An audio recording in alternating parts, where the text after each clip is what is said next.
तारड़ साहब, board of peace का आज पहला इजलास था बाकायदा तौर पे, आप उसकी इनॉग्रेशन सेरेमनी कह लें। क्या आप ये समझते हैं कि ये एक बैनुल अक़वामी प्लेटफॉर्म की हैसियत इख्तियार कर चुका है, और ये भी समझते हैं कि ये अक़वाम मुत्तहिदा के दायरे इख्तियार से बाहर होगा? सबसे पहले तो प्रेसिडेंट ट्रंप साहब की डेवोस की स्पीच और उसके बाद हमारे सेक्रेटरी ऑफ स्टेट जो मार्को रूबियो हैं, उन्होंने अगले दिन स्पीच म्यूनिख में दी है।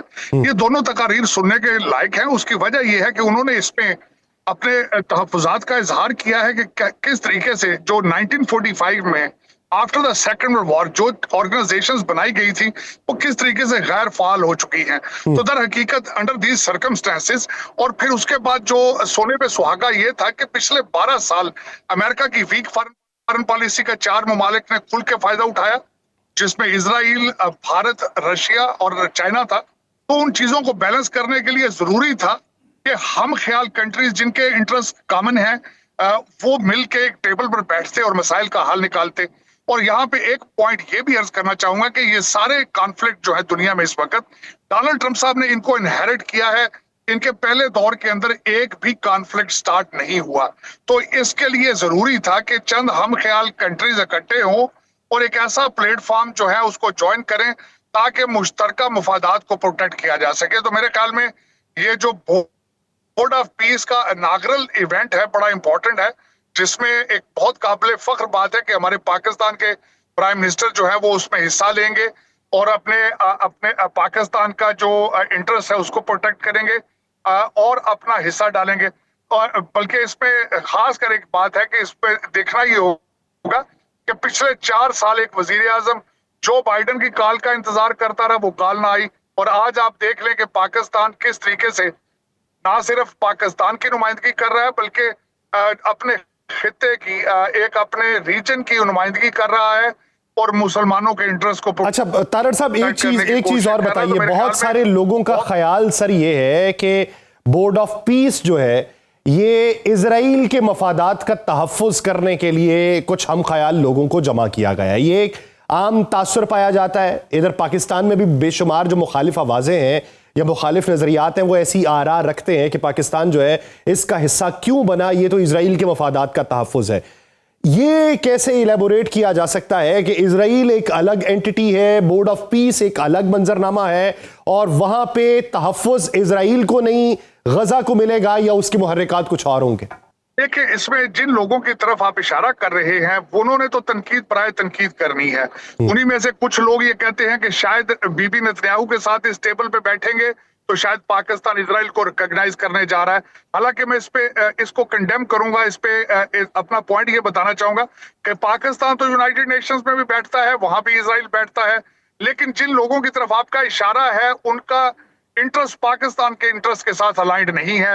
वो आपके दुश्मनों से उनकी प्रैक्टिस बन चुके हैं, अपनी लाइनें वहां से लेते हैं, फॉलो करते हैं, आपके दुश्मनों के मीडिया चैनल्स पे जाते हैं, टीटीपी से मदद मांगते हैं, तालिबान से मदद मांगते हैं। तो मेरा ख्याल है उन लोगों को जिनकी तरफ आपका इशारा है उन पे तवज्जो देना इस वक्त जरूरी मैं नहीं समझता। जब आपने देखा है कि किस तरीके से जब यूक्रेन की वार शुरू हुई तो मौसूफ मास्को में बैठे थे, उसके बाद आप देखें कि किस तरीके से तुर्की और इंडोनेशिया, मलेशिया सबके साथ उन्होंने रिलेशनशिप खत्म किए, एक डीप आइसोलेशन में चले गए और मुवक्कलात के जरिए अपने 4 साल 5 साल गुजारते रहे। तो मेरा ख्याल वो मैं उन लोगों को रेलिवेंट ही नहीं समझता कि उनकी ओपिनियन के ऊपर तवज्जो दी जाए। बल्कि मैं एक थोड़ा सा ये बात बल्कि अर्ज करना चाहूंगा कि आपने पहले कहा है कि शायद कुछ लोग ये समझते हैं कि यूनाइटेड नेशंस का मुतबादल है, लेकिन मेरे ख्याल में ये यूनाइटेड नेशंस के एक चार्टर के अंडर ही ये मुलाकातें हो रही हैं। और उसमें सबसे बड़ी बात यह है कि जो वीटो की पावर यूनाइटेड नेशंस में है उसके तहत आप देख लें, ना गाजा का कोई हल निकला, ना कश्मीर का हल निकला, और भी किसी कॉन्फ्लिक्ट का हल उस प्लेटफॉर्म से आज तक नहीं निकल पाया। अच्छा तारड़ साहब, ये बताइए कि बूट्स ऑन ग्राउंड के हवाले से बेशुमार बातें होती हैं। पाकिस्तान बारहा ये वाज़ेह कर चुका, दफ्तर खारजा का आज का भी बयान यही है कि हमास को गैर मुसल्लह करने के लिए हम तो तैयार नहीं होंगे, हम तो इसकी सरे से मुखालिफत करते हैं। तो फिर मुस्तकबिल के अंदर जाके इसका मंजरनामा क्या वजह होगा? वो फौज वहाँ पर उतारी जाएगी जो मुख्तलिफ ममालिक के मजमूए के तौर पर होगी, हज़ारों जिसके एहलकार होंगे, उनका काम फिर क्या होगा? इजराइलियों से तहफ़्फ़ुज़ रखना, गजा के लोगों का, या फिर गजा के अंदर मज़ाहमती जो उनसर हैं उनको डिसआर्म करना?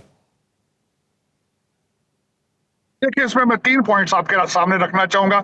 इसके पाकिस्तान की पॉलिसी गजा के हवाले से, फलस्तीन के हवाले से हमेशा सऊदी अरेबिया के साथ अलाइंड रही है। सऊदी अरेबिया आज भी 2 स्टेट सॉल्यूशन के ऊपर खड़ा है और बल्कि सॉलिड खड़ा है। मैं आज भी उनकी तायद करना चाहूंगा, बल्कि और पाकिस्तान ने हमेशा सऊदी अरेबिया को फॉलो किया है और बिल्कुल पाकिस्तान उसी को फॉलो करेगा। अगर तो 2 स्टेट सॉल्यूशन सामने आता है, पैलेस्टाइन एज ए स्टेट सामने आती है, तो मेरे ख्याल में सऊदी अरेबिया भी इजराइल के साथ काम करना पसंद करेगा और पाकिस्तान को भी करना चाहिए। लेकिन अगर 2 स्टेट सॉल्यूशन सामने नहीं आता तो किसी चीज पे कंप्रोमाइज जो है वो बिल्कुल नहीं हो सकता। दूसरा, उसमें ये मैंने जिस तरह दूसरे पॉइंट पे ये करना चाहूंगा कि इस वक्त कई अफवाज जो हैं, कई मुमालिक के अफवाज जो हैं वो जाने के लिए इंटरेस्टेड है। बल्कि इजिप्ट के अंदर उनकी पुलिस की भी ट्रेनिंग की जा रही थी। तो मेरे ख्याल में ये पहली इनाग्रल बोर्ड ऑफ पीस की मीटिंग इसी तनाज़ुर से बड़ी इंपॉर्टेंट होगी। एक तो सीज फायर उनके का एजेंडा, सीज फायर इजराइल और गाजा के दरमियान, वो एजेंडा टेबल पर है। और दूसरा funding, how to restore Gaza.